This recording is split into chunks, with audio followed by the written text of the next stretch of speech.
Cinderella की कहानी। बहुत समय पहले की बात है। एक छोटे से गांव में सिंड्रेला नाम की एक सुंदर और दयालु लड़की रहती थी।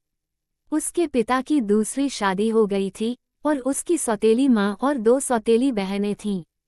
वे सभी सिंड्रेला के साथ बहुत बुरा व्यवहार करती थीं।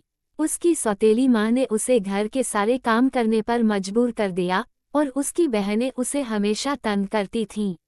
फिर भी सिंड्रेला ने कभी किसी से शिकायत नहीं की और हमेशा मुस्कुराती रहती। एक दिन राजा के महल में एक बड़ा भोज होने वाला था, जहां राज्य के सभी युवतियों को आमंत्रित किया गया था। राजा का पुत्र राजकुमार अपनी दुल्हन चुनने वाला था। सिंड्रेला की सौतेली माँ और बहनों ने उसे घर के कामों में उलझाकर महल जाने से रोकने की कोशिश की। उन्होंने उसकी सुंदर कपड़े भी फाड़ दिए ताकि वह महल न जा सके। सिंड्रेला बहुत उदास हो गई और उसने सोचा कि अब वह महल नहीं जा सकेगी। लेकिन तभी उसकी परी गौडमदर प्रकट हुई। परी ने अपने जादू की छड़ी से सिंड्रेला के फटे हुए कपड़ों को सुंदर गाउन में बदल दिया और उसके लिए कांच की जूतियां भी बनाई। इसके अलावा उसने कद्दू को एक सुनहरी रथ में बदल दिया और चूहों को घोड़ों में। लेकिन परी ने उसे चेतावनी दी कि उसे रात के 12 बजे से पहले घर लौटना होगा, क्योंकि तब तक जादू का असर खत्म हो जाएगा। सिंड्रेला महल गई और वहां उसकी सुंदरता और दयालुता से राजकुमार प्रभावित हो गया।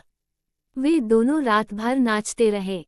लेकिन जैसे ही घड़ी ने 12 बजाए, सिंड्रेला को परी की बात याद आई और वह जल्दी से महल से बाहर भागी।